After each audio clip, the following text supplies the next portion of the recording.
Since you left me, I never really tried. Sa pagsasaliksik ng maraming disiplina mula science, engineering, IT, history, political science, economics, history, at marami pang ibang pinag-aralan sa mundo, mayroong tinatawag na peer review, ang pagsisiyasat ng naisulat ng isang tao upang alamin kung tama at makatotohanan ang sinulat niya. Fact-checking, ika nga sa English, at paggamit ng iba't ibang sources para malaman ang totoo. Sa isang interview ng GMA7 kay Dr. Lisandro Claudio, meron siyang mga sinabi tungkol sa martial law na bibigyan ko ng peer review. Ang first 28 seconds ng interview ay introduction. Okay, Leloy, pinag-uusapan ngayon, no? Itong pelikulang General Luna. I'll ask you, Kyle, historian ka. Sa kabila ng paghanga ng marami na nakapanood nito dun sa karakter ni Luna, may mga nakapansin din na may pagka-diktador yung kanyang ugali, yung kanyang leadership, no? So, parang may tendency talaga itong mga leaders natin na maging diktador. At 70 years later, nagkaroon nga tayo ng official, formal dictatorship in the form of martial law. Well, Fallacy of hasty generalization and oversimplification. Sa balat ng host na hindi ko kailangan alamin ng pangalan, mapapansin na sinisingit yung isang sine tungkol kay Juan Luna para ilagay yung framework o punto ng pag-uusapan. Si Juan Luna ay isang tinawag na diktador, kaya ang usapan dito tungkol sa diktador. Ang hindi sinasabi sa inyo ng host, oversimplification ang ginagawa niya. Kapag diktador si Juan Luna, may kasaysayan sa Pilipinas ng pagiging diktador. Kung ikaw ay isang idiot Aquino follower, tatanggapin mo na lang na totoo ang sinasabi ng host kasi hindi ka marunong mag-isip ng tama at hindi mo alam ang ibig sabihin ng oversimplification. Oversimplification ang paggamit kay Juan Luna upang ikumpara kay Ferdinand Marcos kahit walang koneksyon yung dalawang tao sa isa't isa. Maliban sa silang dalawa ay ipinanganak sa isla ng Luzon. Idiot Aquino follower ka namang mang, pagpipilitan mo na totoo ang kabobohan na ito. Kasi hindi mo naman kayang gumamit ng critical thinking, tuloy natin ang interview. unang-una marami tayong klaseng leader. Si General Luna ay isang general, so ito yung military leader. Iba dapat yung disposisyon ng political leader. At kung tignan natin yung mga political leader natin, oo nga, nagkaroon ng diktador, kagaya ni Ferdinand Marcos. But we've also had a number of Democrats in the Philippines. Kaya kung sasabihin natin, hiyang ang diktadura sa Pilipinas, actually masasabi natin mas hiyang pa ang demokrasya sa Pilipinas. Mali ang definition ng Democrats. Ang hirit ni Claudio tungkol sa leadership ay tama. Mayroong military leaders at mayroong political leaders. Ngunit yung paggamit niya na Democrats daw ang political leaders ay mali. Ang Democrats ay isang grupo ng mga politicians sa Amerika at iba pang bahagi ng mundo na ang paniniwala sa politika ay base sa pagrerespeto ng kalayaan ng isang tao at ang kakayahan ng taong ito na tahakin ang sariling landas ayon sa batas ng lipunan. Ika nga, ang mga Democrats ay liberals o kalayaan na walang batid at hangganan. Ang hirit ni Claudio na hiyang pa ang demokrasya sa Pilipinas ay stating the obvious o ang pagsasabi na alam na ng lahat. Siyempre, karamihan ng mga pinuno sa Pilipinas ay base sa demokrasya dahil ang Pilipinas, Republic of the Philippines, na ang namamahala ay pinili ng mga tao. So alam natin ngayon na wala silang masyadong alam sa political theory. Okay, so anniversary na September 21. That's the official anniversary, di ba? I mean, it wasn't really the exact date kung kailan na nag-umpisa yung martial law. But so, paano naging September 21 ulit? Kasi yung tunay na date ay September 23. Oh, actually, birthday ko yun, Howie. Okay. So, pinanganak ko nung... So, 21 is, divisible by 7. And yung favorite number ni Marcos, kasi swerte daw, ay 7. Kaya, binakdate niya yung declaration of martial law. Napaka-superstitious pala itong si Marcos, no? He believes in this kind of numerology. Okay. So, okay. Numerology, ek. Itong bahagi ng interview na ito, ilalagay sa isipan ninyo na mahilig si Marcos sa numerology, ang paggamit ng numero dahil swerte daw ito. So iniligay na sa isip ninyo na diktador si Marcos at pag-uusapan siya dito. At mahilig din siya sa mga pamahiin. Masama na raw si Marcos at kalokohan din ang mga ginagawa ni Marcos dahil mahilig raw siya sa mga pamahiin. Dapat ang maalala ng kabataan? Ano ba dapat ang itinuturo sa kanila tungkol sa martial law? Well, sa akin, malinaw ang dapat tinuturo sa martial law na ito ay panahon kung saan Maraming nanakaw sa kaban ng bayan, maraming na-torture, maraming na-imprison na political detainee. At ito yung bumali talaga sa demokrasya at ekonomiya ng Pilipinas. So, medyo hard sila ito, medyo categorical yung sinasabi ko. Dahil marami tayong problema ngayon relative to sa mga sinasabi ng mga kabataan sa social media na hindi naman talaga nagbabasa tungkol sa kasaysayan. Definition of martial law. Ang problema ni Claudio dito sa hirit niya ay ang hindi pagbibigay ng kahulugan ng martial law. Hindi sasabihin ni Claudio na ang martial law ay may batayan sa 1935 Constitution at kayang gamitin ito ng presidente upang tigilin ang kaguluhan na nangyayari sa Pilipinas. Sasabihin ni Claudio na masama ang martial law at ito ang dahilan ng pagbagsak ng ekonomiya ng Pilipinas. Ito yung tinatawag na oversimplification or hasty generalization. Isa itong fallacy o ang pagsasabi na ang 1 plus 1 plus 1 is equal to 7. Mali ang impormasyon na ginagamit ni Claudio upang ipaliwanag ng lubusan ang martial law. Hindi ko alam kung nakakuha ng Political Science 101 si Claudio. Sa Political Science 101 o 102, pinapag-aralan ang kahulugan ng martial law. May doktor na si Claudio ni hindi man lang bigyan ng kahulugan ang martial law ayon sa Political Science 101 o 102. Ang hindi pa sasabihin ni Claudio, ang direct effect ng martial law sa ekonomiya ng bansa ay walang batayan. Kahit harapin ko si Claudio, sasabihin ko sa kanya na walang economic law, walang economic theory, o walang economic principle na nagbibigay ng koneksyon ng martial law at economic performance ng isang bansa. Uulitin ko, para malinaw, para kay Claudio at sa mga Idiot Aquino followers na naniniwala kay Claudio, walang economic law, walang economic theory o economic principle na magbibigay ng koneksyon ng martial law at economic performance ng isang bansa. 2 minutes pa lang yung interview. Binanata na naman tayo ng mga nanonood ng isang fallacy at non sequitur. It does not follow na kapag nagtatag ng martial law ang isang pangulo, magiging masama ang epekto nito sa ekonomiya ng bansa. 2 fallacies committed in 2 minutes, oversimplification o hasty generalization at non sequitur. Hirit man ni Claudio, categorical sinasabi niya. Hindi categorical sinasabi mo, Claudio. Ang sinasabi mo, fallacies. At natapat ka lang sa camera, nagmamarunong ka na. Dr. Claudio tawag sa kanya. Nag-aral sa Kyoto University sa Japan sa Center for Southeast Asian Studies. Sa mga Idiot Aquino followers na puro mangmang, lulusot ang kabobohan na sinasabi ni Claudio. Sa mga kabataan daw sa social media na hindi raw nakapag-aral ng Pol-Sci 101, 102, Economics at History, ay yung mga fallacy ni Claudio, hindi lulusot. Utuin mo mga Idiot Aquino followers na mangmang, Claudio. Ihaharap kita sa mga kasama mo sa Kyoto University. Yung mga hirit mo dito sa interview na 2 minutes pa lang ang haba, hindi lulusot. Itong mga sinasabi mo, ano, na maraming namatay, maraming I mean, of course, this is based on scholarly research. You're not just an anti-Marcos activist. Actually, napakadaling kumuha ng quote-unquote anti-Marcos data. So, for example, madali lang makita kung ano ang GDP nung panahon ni Marcos sa Pilipinas. Madali lang din makita kung magkano ang inutang ni Marcos. These are all things you can Google. So, kung millennial ka, don't stop on Facebook, go on Google. Hindi naman ganun kahirap, di ba? Isang click lang yun eh. Maraming namatay ng martial law, sasabihin ng host na maraming namatay nung panahon ng martial law. Tapos sasabihin na rin ni Claudio na madaling mag-research, wag lang sa Facebook mag-research. Okay, nandito ako sa Amerika. Saan ang direct source na mismong martial law ang nagpapapatay ng libo-libong mga Filipino? Nasaan ang sinasabi ni Claudio na ang GDP ay may koneksyon sa martial law? Wala, as in wala, dahil ang mga namatay nung panahon ng martial law ay pinatay ng mga mapang-abusong sundalo at mga politiko na ginamit ang batas upang abusuhin ang mga Filipino.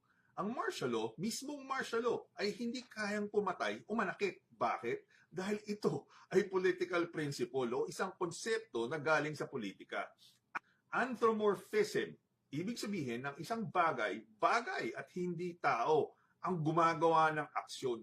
Paano papatay ang martial law? Konseptong political ito. Mali kung sasabihin na ang martial law ang pumatay o nanakit sa mga tao. Dahil ang mga nanakit at pumatay ng martial law ay ang mga mapang-abusong sundalo at mga politiko na ginamit ang batas upang abusuhin ang mga Filipino. Dagdag pa natin yung GDP at utang ni Marcos na sinasabi ni Claudio na saliksikin daw. Kaya nga tanong ko ulit, kung gagamit ka ng GDP upang bigyan kahulugan ng martial law, nasaan ang economic theory, economic law, o economic principle mula kay Adam Smith, David Ricardo, John Maynard Keynes, Milton Friedman, ang lahat ng mga Nobel Prize winners in economics kung saan sinusulat nila na ang martial law ay dahilan sa pagbagsak ng ekonomiya ng Pilipinas. Wala! Claudio, direct challenge ko. Bigay mo sa akin, galing ayon sa Kyoto University, yung economic theory, economic law, economic principle na may direct link ang martial law at macroeconomics. Saan nanggagaling itong, parang may nakikita tayong parang nostalgia for the Marcos years, may lumal. And of course, there's Bongbong Marcos, Senator Marcos, who's aiming for some kind of national leadership role, if not in the next election, maybe in a future election. No? So, ang daming lumalabas ngayon na kung ano-anong information na parang mas maganda raw yung panahon ng pati mga Ilocano kong kamag-anak, no? Sinasabi nila, nung panahon daw ni Marcos, wala silang kinatatakutang hold up, hindi raw maggulo, wala raw masyadong traffic, etc. May katotohanan ba yon yung mga ganong klaseng memories? Well, a number of things. Yung unang lagi sinasabi is, nung panahon ni Marcos, malapit ang ekonomiya natin sa Japan. So tignan natin yung statistics. In 1972, magkano ang per capita GDP ng Pilipinas? 211.4 USD per capita. Yung sa Japan, 2,917. So that's 10% lang tayo ng Japan. How about nung 1982? Yung Pilipinas, ang GDP niya 741 USD per capita. Sa Japan, 9,428.87. So wala talagang katotohanan. Alam na natin na walang basihan connection ng martial law at GDP growth. Yung hindi sinasabi sa iyo ni Claudio, at hindi ko rin alam kung bakit hindi niya pinag-aralan ito sa Kyoto University, na ang comparison ng Pilipinas at Japan ay mali kung galing sa martial law.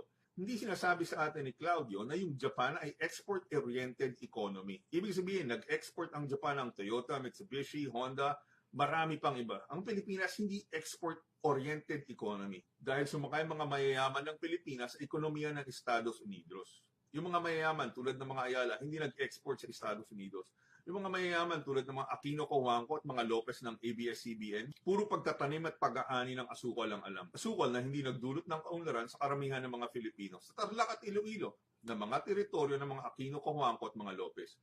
Hindi sasabihin sa inyo ni Claudio yung economic context o makatotohanang kalagayan ng mga GDP na sinasabi niya. Tapos ikukumpara ni Claudio yung GDP noong 1982-83 ng Japan at Pilipinas.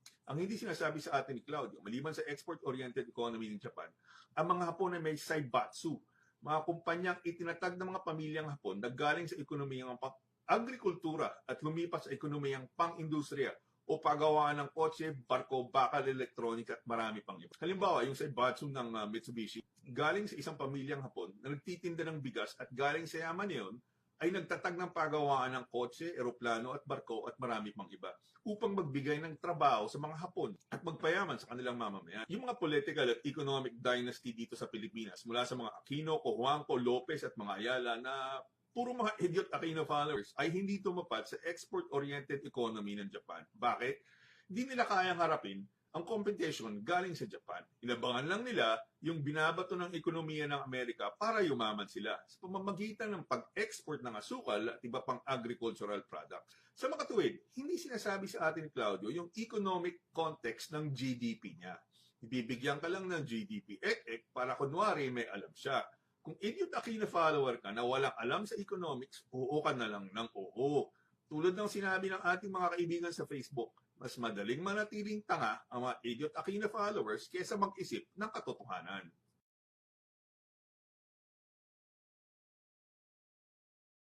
Yung isa pang claim na sinasabi nila na yung literacy rate daw ay pinakamataas nung panahon ni Marcos. Nung panahon ni Marcos, ang literacy rate ay 93%. Okay, mataas yun. Pero ngayon, 97.5%.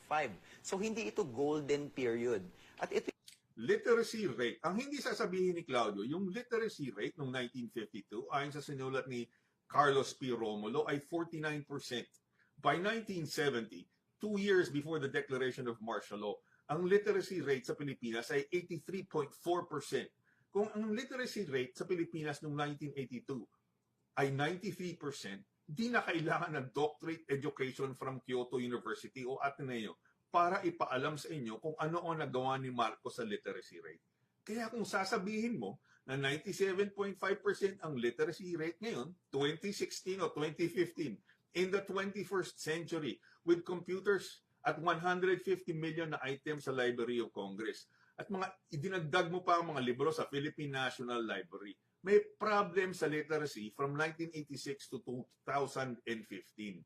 Dahil dapat 100% literacy rate na yan kung tama ang pamamalakad ng gobyernong sinimulan ng mga Idiot Aquino at Idiot Aquino followers noong 1986. Mag-research ka ng maayos, Claudio. Ano ba tinuturo sa inyo sa Kyoto at Ateneo?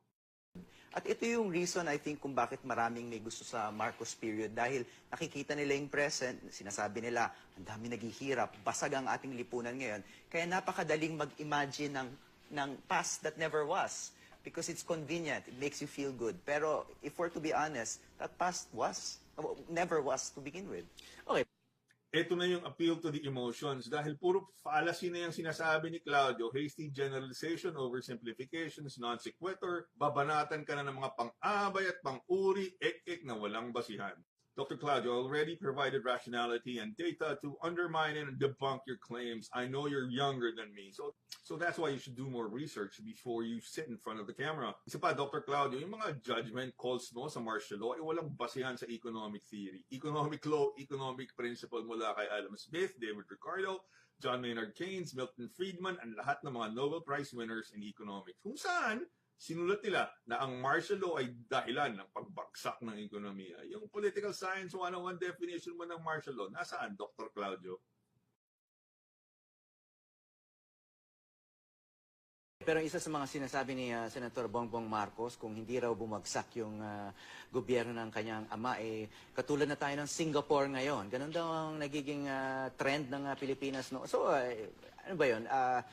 May katotohanan ba yung kanyang speculation na yan? Kung hindi siya pinalitan ni Cory Aquino noong 1986, ay tuloy-tuloy yung pag-unlad ng Pilipinas? Well, kung trending ang pinag-uusapan, 1983 was the worst crisis ever in the Philippines. So tumaas yung inflation, tumaas din yung unemployment at nag-slow down yung GDP growth. So all economic indicators were down in 1983. Moreover, nung time na yun, ang utang natin ay lumuloban na to almost 27 billion USD. So kung may mga napapatayo si Marcos, inutang niya yon sa mga kabataan ng Pilipino.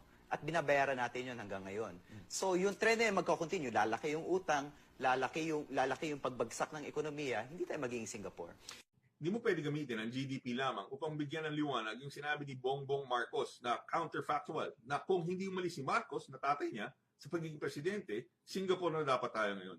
Bakit? Dahil ang size ng Singapore, 718.3 square kilometers. Ang size ng Pilipinas, 300,000 square kilometers. Population ng Singapore, 2.4 million in 1980. Population ng Pilipinas noong 1980, 47.4 million.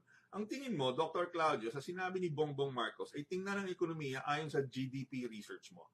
Ang hindi mo naisip, si Bongbong Marcos ay mayroong first-hand account. Isang bagay na wala ka bilang historian, Dr. Claudio, sa plano at nalalaman ng kanyang ama na si Ferdinand Marcos. Hindi rin iniisip ni Dr. Claudio yung mga ibang factors na dapat siya sa atin kung paano magiging isang Singapore ang ekonomiya ng Pilipinas. Dito papasok yung sinasabi ko kanina na counterfactuals, ang pag-intindi sa kabaligtaran ng kasaysayan.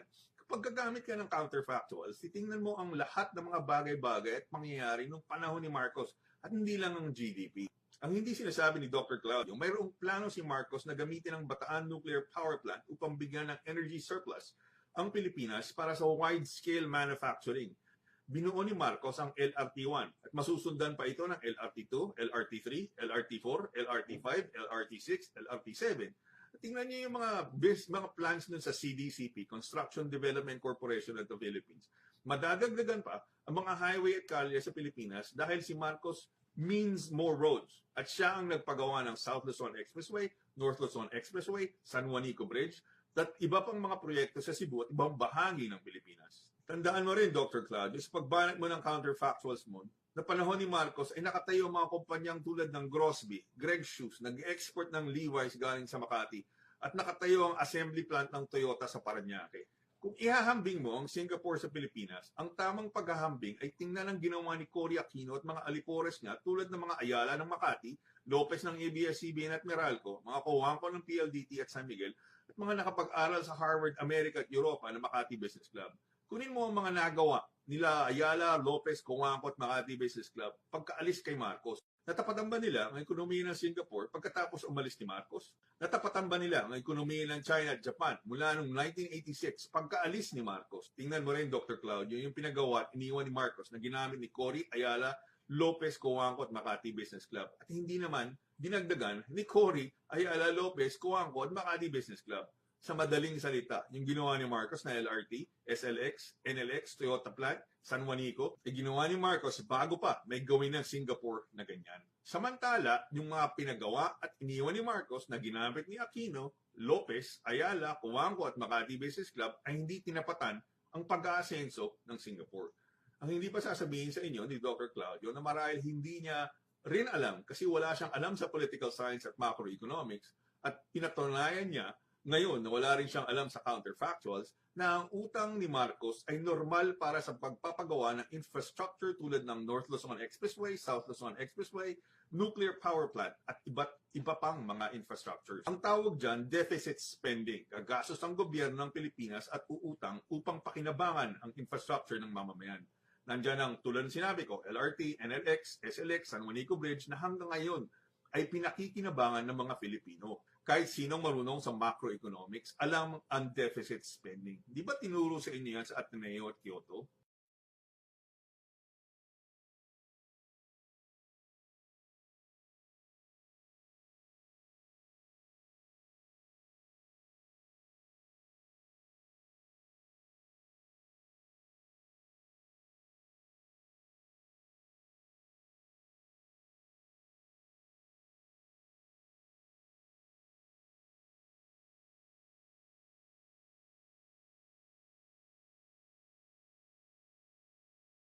Okay, so ekonomiya 'yon, no? Marami pa ring buhay na mga human rights victims they're in fact signing up to claim compensation, ano?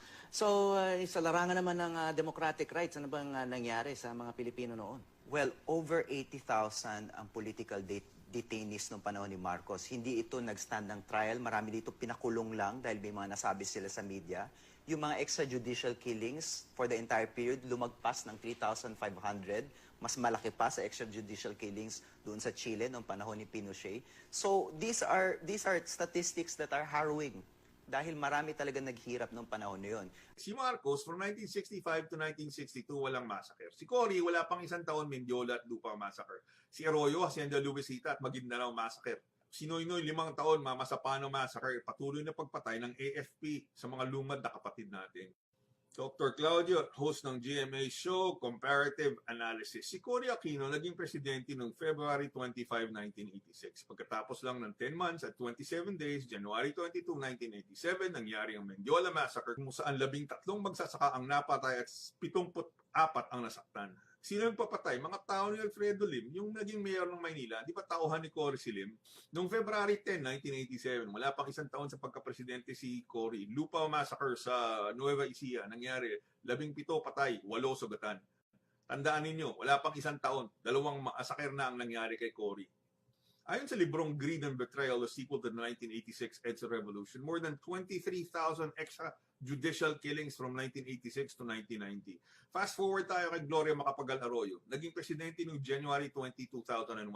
Pagkalipas ng 3 taon, November 16, 2004, yung labor secretary niya na si Patricia Santo Tomas, nagpadala ng mga pulis at military sa Hacienda Luisita, massacre na naman. 12 patay, kasama 2 bata at 200 ang sugatan. Si Santo Tomas, promoted chair of the board of directors of the Development Bank of the Philippines. Comparative Analysis, Gloria Macapagal Arroyo, 8 years bilang presidente noong November 23, 2009, nangyari ang Maguindanao Massacre. 58 patay, mga 4 ang sugatan. Comparative Analysis, Noynoy Aquino naging presidente 2010. In 5 years, nangyari ang Maguindanao Massacre. Tatanungin pa ba natin kung sino may kasalanan? Yung idiot na nakatara sa Malacanang ngayon, at least 67 ang patay kasama ng SAF-44.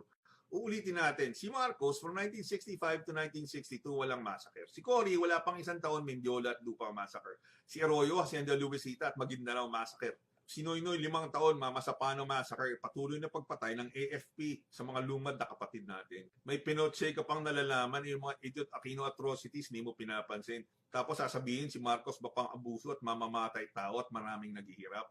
Ang hindi sinasabi sa inyo ng mga Idiot Aquino followers, from December 30, 1965 hanggang September 20, 1972, walang martial law. Context, total of 7 years na walang ginawang masama si Marcos upang patayin ang lapastanganin ng mga Filipino.